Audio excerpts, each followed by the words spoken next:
Hi everybody, I'm Maggie. I just wanted to pop on and give some education about knots. It took me a while to kind of figure out what everything is gonna look like, but I just feel like there's so many different options out there with different companies, and sometimes you have to pick it yourself.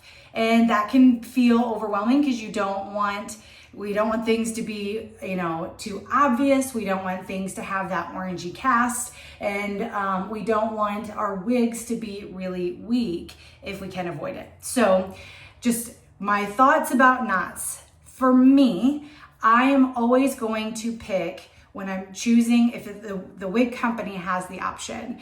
And it depends on, it helps me decide who it is that I'm buying from. Is I want fully bleached knots and I want a pre-plucked hairline.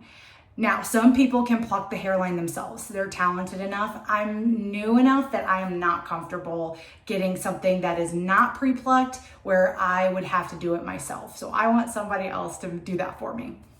But when we talk about bleaching knots, this is something that you can get done for you. You can do it yourself. There's a lot of videos out there, and I do have one wig that I have decided I'm going to try and bleach myself.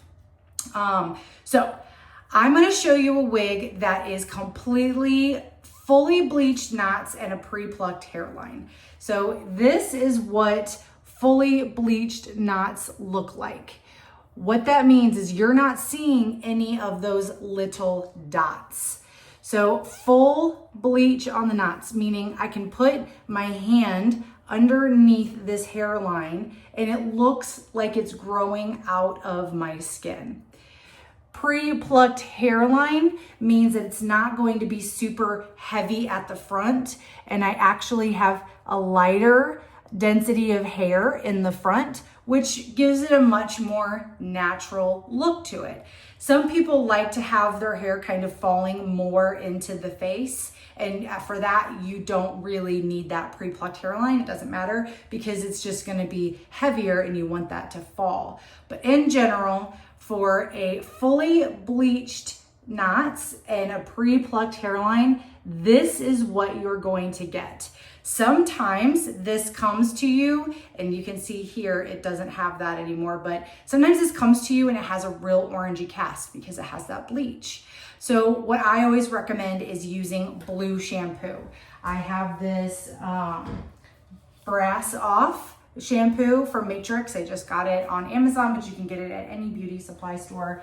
But what that does is that blue is going to counteract with that orange color and eliminate it. So instead of being orange, you're going to get more of a natural yellowy tint. This one is a good example. This had a slight orange cast. I've used the blue shampoo when I did wash her, and now I really don't feel like it looks orangey any longer.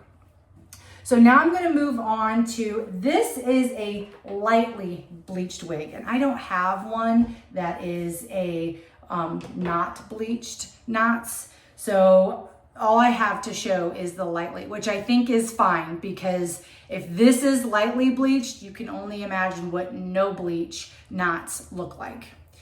Okay, so a lightly bleached knot wig is going to look like this. There's those dots. All of this is going to be slightly different on a blonde wig because those knots are just going to be lighter in color. The hair is lighter. But when you're looking at dark hair, if you're not getting fully bleached knots, this is what you're going to have. Now here's the positive side to lightly bleached. These knots and this lace and this wig is going to be stronger. The hair has not been damaged with bleach. So there are some people that really prefer this lightly bleached look, and then they conceal it underneath with like some powder. So it's just makeup powder, but they put it underneath there and it reduces that knotty look. I have tried it. I find that I still can't get the natural look that I want by doing that. You're always gonna see just a slight bit of that knot. But in general, if you're looking to really make an investment on a wig and you want it to last years, then you might want to go for the lightly bleached and start working on figuring out how you're going to conceal that slightly on that front lace. This wig in particular has a liner, so the knots aren't as bad as you get into that part line because it has that liner. But the ones on the front, the ones that sit on the scalp, are pretty obvious.